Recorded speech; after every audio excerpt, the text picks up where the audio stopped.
Now back to the show. This is AM 650's The Law Show. Welcome back. Nice to have you with us. In studio, our guest today from McMillan LLP is Katie Van Nostrand. Ms. Van Nostrand is a lawyer specializing in the area of immigration, specifically business immigration. Katie, you act on behalf of employers, Canadian employers, right. here in BC and right across the country, who are trying to get foreign workers into our system to do specific jobs in their companies, right? That's right. Yeah. Generally, these employers are unable to find a Canadian or Canadian permanent resident to do the job for whatever reason, and so they have to expand their nets and start looking elsewhere. You're also helping us update our jargon file. Yes. For example, I now know that we no longer talk in terms of landed immigrants in Canada. We have permanent residents.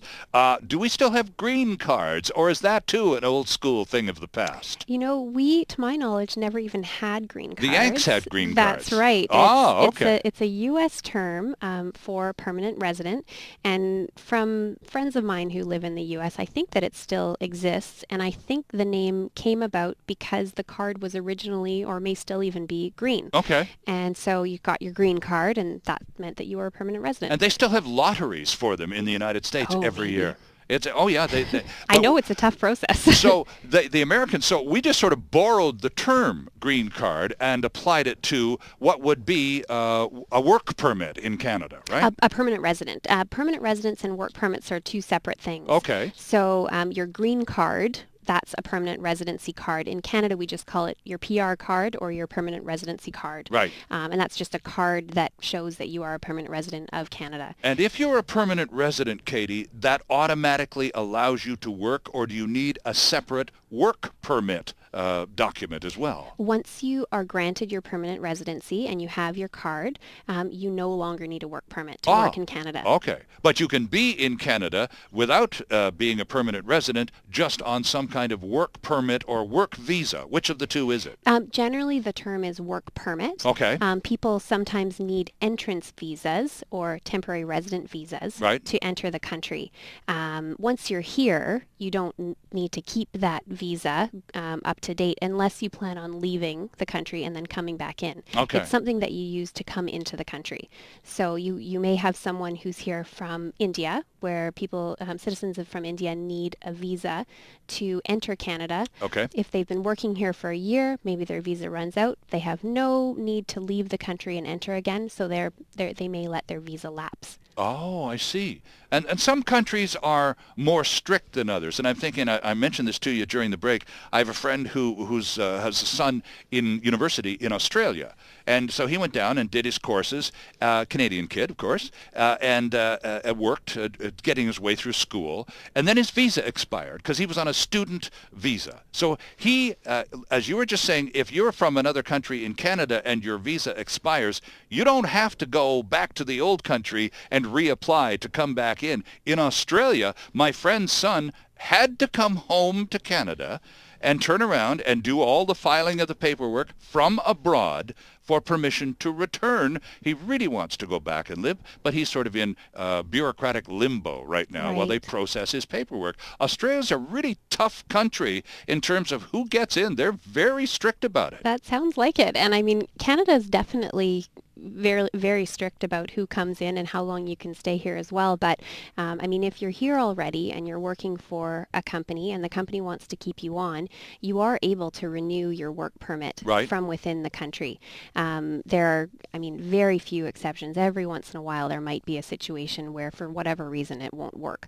But for the most part, you can apply to renew online or by sending a full paper application to one of the processing centers in Alberta. Mm-hmm. And for some people, especially those who will be changing jobs to move to a different company, sometimes they can even just go down to the border crossing and apply for their work permit there. Which is a point of entry. That's right. Right. So if you come over to Canada from abroad, and you're hired by one of the companies that you act for. And so you get this individual nicely ensconced in Canada, got the address, got the family, and we'll talk about who can come and when and for how long. But you get this person over in Canada, you get your employer client gets the reward. They get the employee that they really wanted to fill this important job. So it's swimmingly for the first year or more, and then all of a sudden, not so much. The individual and the company kind of have a parting of the ways. The individual is now in Canada on a work permit, but is suddenly unemployed. Is that person able to go and seek employment elsewhere, or do they have to go back home, reapply, and come back in?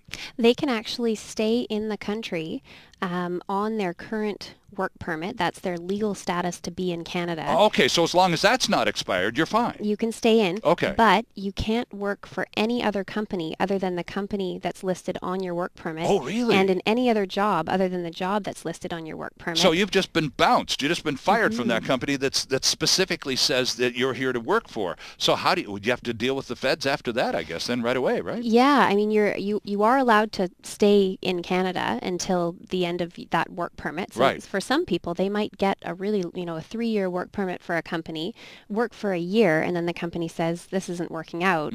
But they've still got an extra 2 years on their work permit.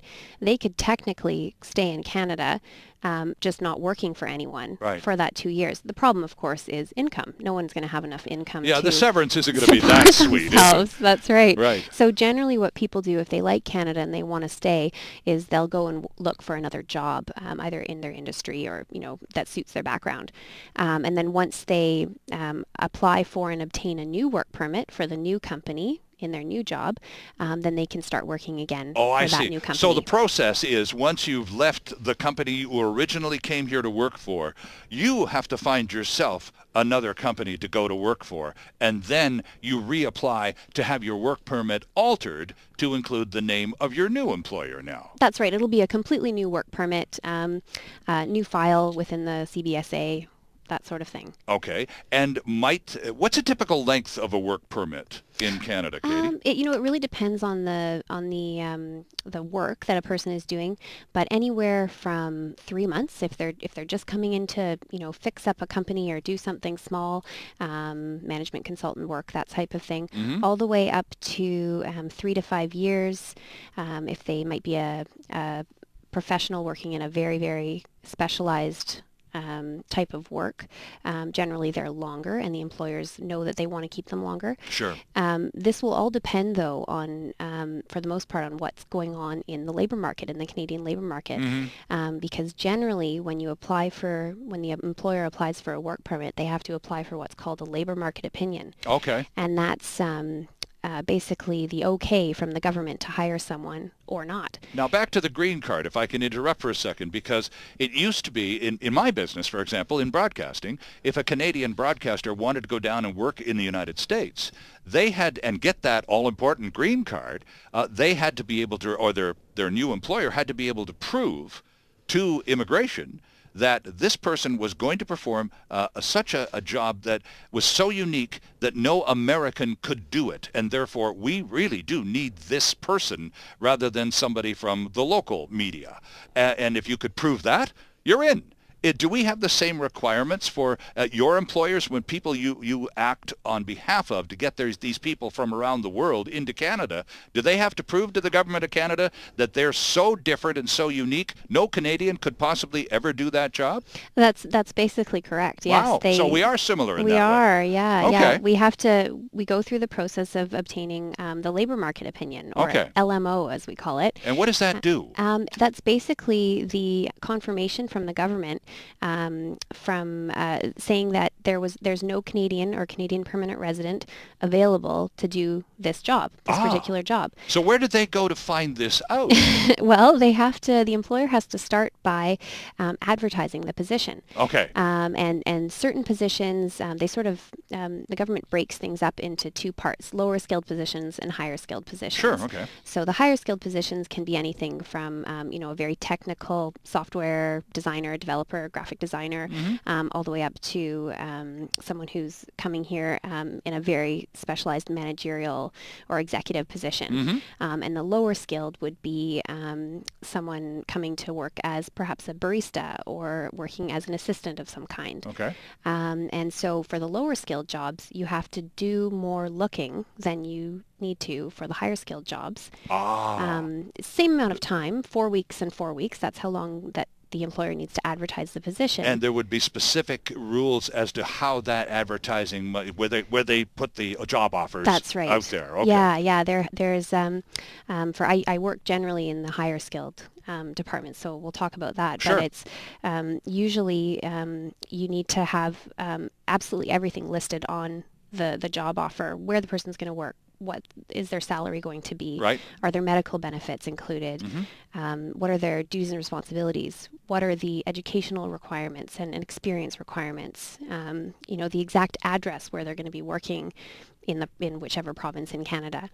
And after 4 weeks of this posting, if the company then receives a limited number of applications, none of which satisfy the criteria, then the company, having exhausted the protocols, can turn to the government and say, look, there's nobody around here who can do this job. We need to bring employee X in from wherever. That's right. And sometimes the employer will have already found someone. Maybe on this search, they'll have found someone who applied from Germany, let's say, who is perfect for their position. Well, because the internet, if we post something in Canada, they're seeing this all over the world, aren't they? That's right. And these postings, they need to post nationally and regionally.